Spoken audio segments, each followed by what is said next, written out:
আসসালামু আলাইকুম প্রিয় দর্শক, সবাইকে স্বাগত জানাচ্ছি তুরস্ক থেকে। আমি জাহিদুল ইসলাম। ইরান আমেরিকা যুদ্ধের সবশেষ সংবাদ নিয়ে আমাদের লাইভে স্বাগত। প্রচন্ড রকম মার চলছে লেবাননে। কিছুক্ষণ পর পর হেলিকপ্টার আসছে লেবানন থেকে ইসরায়েলের বন্দর নগরী হাইফায়। আপনারা দেখছেন হাইফার হাসপাতালের ছাদে অর্থাৎ হেলিপ্যাডে একটি হেলিকপ্টার দেখা যাচ্ছে। পাশেই একটি একটি নয়, তিনটি অ্যাম্বুলেন্স রয়েছে। এখানে কিন্তু অনেক আহত সেনাদেরকে আনা হয়েছে। গত ২৪ ঘন্টায় ইসরায়েলে ইরানের এবং হিজবুল্লাহর আক্রমণে আহতের সংখ্যা ২৬১ জন। নিহতের সংখ্যা কত সে কথা বলা বারণ। সেন্সর রয়েছে, নিহতের সংখ্যা জানাচ্ছে না। তারপরও মাঝে মাঝে একজন দুইজন নিহতের সংবাদ বেরোচ্ছে ইসরায়েলি পত্রিকায়।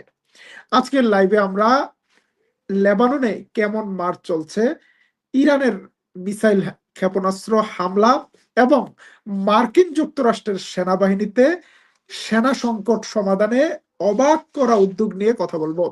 সেই সাথে সৌদি আরবের রাজধানী রিয়াদে হামলা হয়েছে কুয়েতে। আবার ইসরায়েল পাল্টা হামলা চালিয়েছে ইরানের ইস্পাহানে স্টিল ফ্যাক্টরিতে। সেই সংবাদ থাকবে আমাদের লাইভে।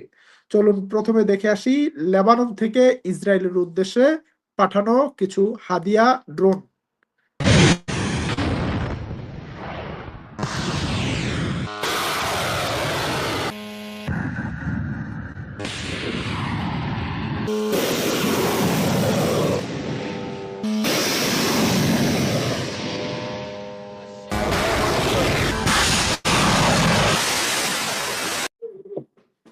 লেবানিজদের ড্রোনগুলো সামলাতে সামলাতে হিমশিম খাচ্ছে ইসরায়েল, কিন্তু বসে নেই ইরান। ইরান আজকে ৮৪তম হামলা চালিয়েছে মিসাইলের ইসরায়েলে। চলুন ইরানের মিসাইল দেখে আসি।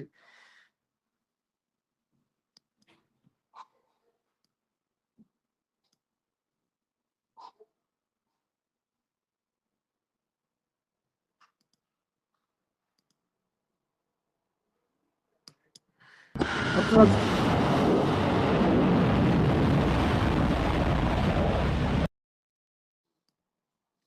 ইরান তাদের মিসাইলগুলোতে তাদের নিহত বিভিন্ন নেতাদের ছবি কিন্তু যুক্ত করছে।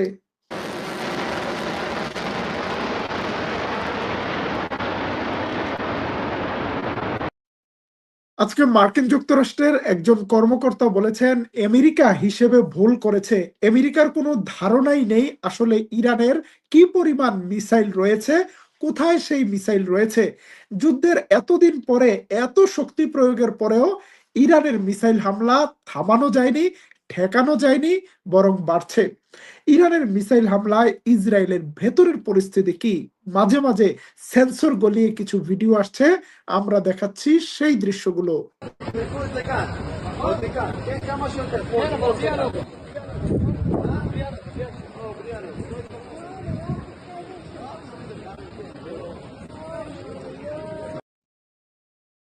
বিশেষ করে উত্তর ইসরায়েলের অবস্থা ভয়াবহ, অনেকটা গাজার আকার ধারণ করেছে। এখন আমরা আপনাদেরকে জানাবো আজকে সর্বশেষ লেবানন যুদ্ধের কিছু সংবাদ। লেবাননের যুদ্ধের মাঠ থেকে আমাদের কাছে সংবাদ আসছে। লেবাননের আল বাইদা শহরে ইসরায়েলি সেনাদের একটি অবস্থানে অ্যাটাক ড্রোন স্ট্রাইক চালিয়েছে হিজবুল্লাহর যোদ্ধারা। লেবাননের দেবেল শহরে ওয়াদি আল ওয়ুন স্থানে ২টি ইসরায়েলি মার্কাভা ট্যাঙ্ক ও এপিসি কে অ্যাটাক ড্রোন দিয়ে হামলা চালিয়েছে হিজবুল্লাহর যোদ্ধারা।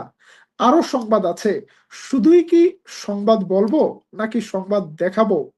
লেবানন থেকে ইসরায়েলি ট্যাঙ্কে টার্গেট করার ভিডিও প্রকাশ করেছে হিজবুল্লাহ। চলুন দেখে আসি হিজবুল্লাহর অ্যাকশন।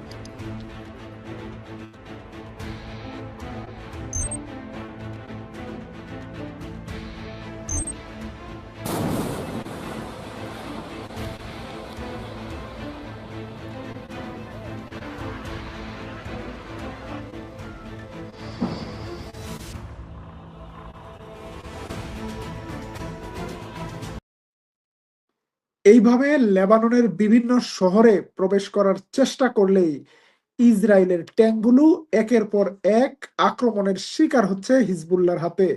আজকে আল কুয়ান্তারা শহরে, এটা আরেকটা শহর, চারটি চারটি ইসরায়েলি ট্যাঙ্কে অ্যাটাক ড্রোন দিয়ে হামলা চালিয়েছে হিজবুল্লাহ। এতদিন ধরে এন্টি ট্যাঙ্ক গাইডেড মিসাইল ব্যবহার করা হতো, কিন্তু এখন ড্রোন ব্যবহার করা হচ্ছে। আবার সেই ড্রোনের সাথে সাথে ব্যবহার করা হচ্ছে Russian Russian anti tank guided missile. ইরানের ড্রোনের মধ্যে আমরা গতকালকে একটি লাইভে দেখিয়েছি, এটি অনেক পরীক্ষিত একটি অস্ত্র। আল বাইদা শহরে আবার একটি ইসরায়েলি মার্কাভা ট্যাঙ্কে অ্যাটাক করেছে ড্রোনের মাধ্যমে হিজবুল্লাহ।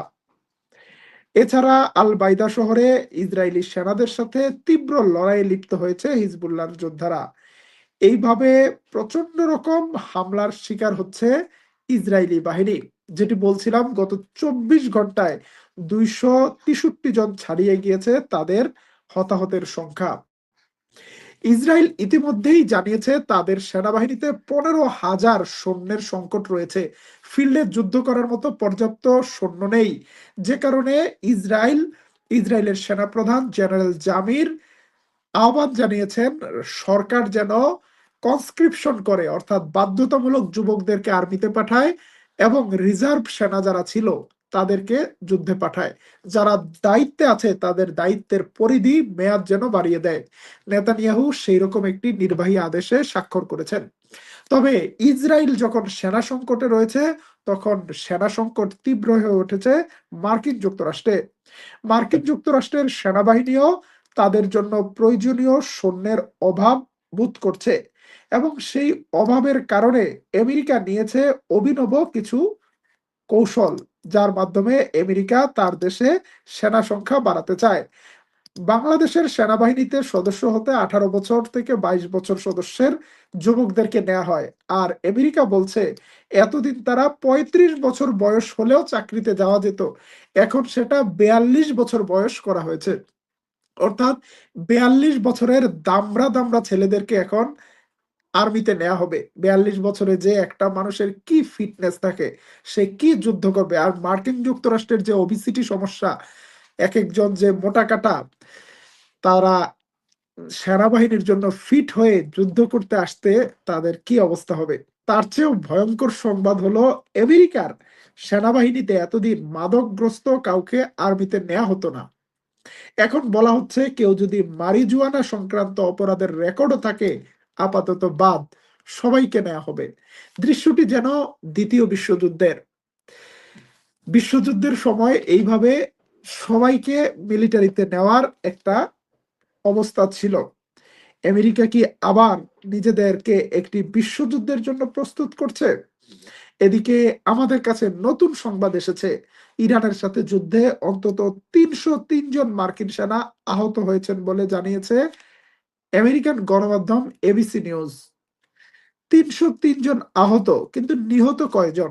এই জায়গাতেও কিছুটা রাগঢাক রয়েছে। অন্যদিকে ইসরায়েলে এখন পর্যন্ত ইরানের ক্ষেপণাস্ত্র হামলা শুরু হওয়ার পর ৫,৪৯২ জন ইসরায়েলি আহত হয়েছে। তার মধ্যে ১১৬ জনের অবস্থা গুরুতর। নিহত কয়জন বলা বারণ, নিহত বলা যাবে না। প্রিয় দর্শক, যুদ্ধ বিরতির আলোচনা আপাতত কোনো ধরনের আলোচনায় নেই।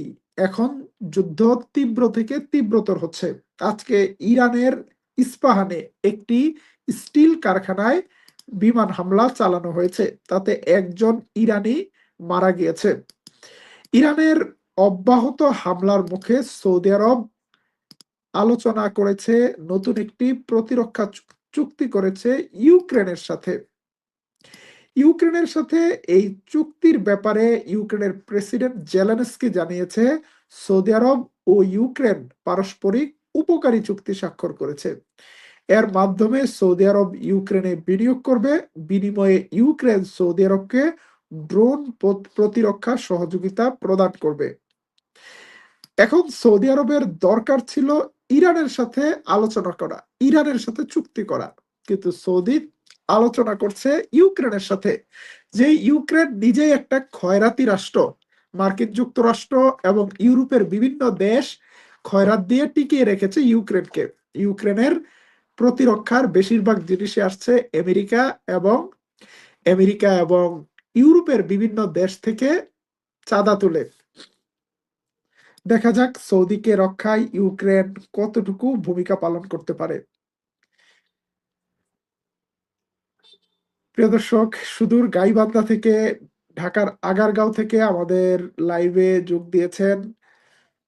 আমাদের লাইভের শিডিউল জানতে চাইছেন। সকাল বিকাল কয়েক ঘন্টা ব্যবধানে আমরা লাইভ করি। তবে টেলিভিশন চ্যানেলের মতো এক্সাক্ট নিউজ শিডিউল দেওয়া সম্ভব নয়। কারণ ব্যক্তিগতভাবে চাকরির পাশাপাশি পরিবার, সামাজিক দায়িত্ব পালন সবকিছুর মাঝে সুযোগ করে লাইভে আসতে হয়। সুতরাং টেলিভিশন চ্যানেলের মতো লাইভের এক্সাক্ট টাইমে আসা কঠিন। তারপরেও আমরা চেষ্টা করি বাংলাদেশ সময় রাত ৯ টার দিকে লাইভে আসার, বিকেল ৬ টার দিকে লাইভে আসার, দুপুর ২ টার দিকে লাইভে আসার বা সকাল ১২ টার দিকে লাইভে আসার। তুরস্কের সাথে বাংলাদেশের সময়ের প্রায় ৩ ঘন্টা ব্যবধান রয়েছে। তারপরেও আপনাদেরকে কখনো বড় ধরনের সংবাদ আসলে বাংলাদেশ সময় রাত ১২টা কিংবা রাত ৩টার সময় আমরা লাইভে আপডেট জানাই। আমাদের অনেক সংবাদ দেখবেন আমরা যেই সংবাদগুলো দেই সেটা দেওয়ার ১-২ দিন পরে বাংলাদেশের টেলিভিশন চ্যানেলে পাবেন। কারণ আমরা টেলিগ্রামে বিভিন্ন সোর্সে নিউজ পাওয়ার সাথে সাথেই আপনাদেরকে জানানোর চেষ্টা করি। প্রিয় দর্শক, এখন পর্যন্ত যুদ্ধ যেই পর্যায়ে চলছে তাতে সামনের দিনে যুদ্ধ আরো বড় আকার ধারণ করতে যাচ্ছে। আজকের লাইভের শেষ দিকে একটা মজার সংবাদ আছে। ইরানের জাতীয় সংসদের স্পিকার মোহাম্মদ গালিবাফ একটি গুরুত্বপূর্ণ বক্তব্য দিয়েছেন আজকে। গালিবাফ বলেছেন, যেখানে মার্কিন সেনারা ইরানি ড্রোনের ভয়ে সেনা ঘাঁটিতে থাকতে পারছে না, তারা এখন হোটেলে বিভিন্ন বাসাবাড়িতে লুকিয়ে থাকছে আরবের ভূখণ্ডে। আর এই সেনারা চিন্তা করছে ইরানের ভূখণ্ডে আসবে। ইরান তো তাদেরকে আরবের ভূখণ্ডেই বাড়িঘর ছাড়া করেছে, ঘাঁটি ছাড়া করেছে। আর যদি আর যদি তারা ইরানের ভূখণ্ডে আসে তাহলে তো তারা বাঘের মুখে পা দিবে। তারা কি ভাবছে ইরানে আসলে তাদেরকে জাফরানি চা পান করানো হবে? আসো, তোমাদের জন্য অনেক ধরনের আপ্যায়ন নিয়ে অপেক্ষা করছে ইরানের সৈন্যরা। খবরে দেখলাম লেবাননে ইরানের সৈন্যরা এসেছে, এটা সত্য নাকি মিথ্যা? লেবাননে ইরানের সৈন্য যাওয়ার কোনো সংবাদ আমরা দেখিনি এবং এটা টেকনিক্যালি এই মুহূর্তে ইম্পসিবল। ইরানের সাথে বিমান যোগাযোগ বন্ধ হয়ে গিয়েছে। লেবাননের স্থলপথেও আপাতত যোগাযোগের সুযোগ নেই। লেবাননের ভেতরে যে পরিমাণ হিজবুল্লাহ আছে এবং লেবাননের অন্যান্য সুন্নি মুসলিম গ্রুপগুলো হিজবুল্লাহর পাশে দাঁড়িয়ে লেবাননের স্বাধীনতা সার্বভৌমত্বের জন্য লড়াই করে যাচ্ছে। লেবাননে সৈন্যের কোনো সংকট হয়নি, হবে না। প্রিয় দর্শক, আমাদের ভিডিওগুলো আপনাদের নোটিফিকেশনে আসে কি? আপনারা কি সার্চ দিয়ে আমাদের ভিডিও দেখতে হয় নাকি ইউটিউব খুললেই অটোমেটিক দেখতে পারেন? কমেন্টে জানাতে পারেন। আগামী দিনে যুদ্ধের তীব্রতা আরো বাড়বে, সব ধরনের ইন্ডিকেটর সেটাই সিগন্যাল দিচ্ছে। যুদ্ধের সবশেষ সংবাদ জানতে চোখ রাখুন তুর্কিপিডিয়া নিউজে, তুর্কিপিডিয়া টেলিগ্রাম চ্যানেলে। ভিডিও ডেসক্রিপশন বক্সে তুর্কিপিডিয়ার টেলিগ্রাম চ্যানেল দেখবেন এবং সেখানে থাকবে এমন সব ছবি ও ভিডিও যেগুলো আমরা ইচ্ছা করেই ইউটিউবে দেই না, দিতে পারি না। আবারও দেখা হবে তুর্কিপিডিয়া নিউজে। আল্লাহ হাফেজ।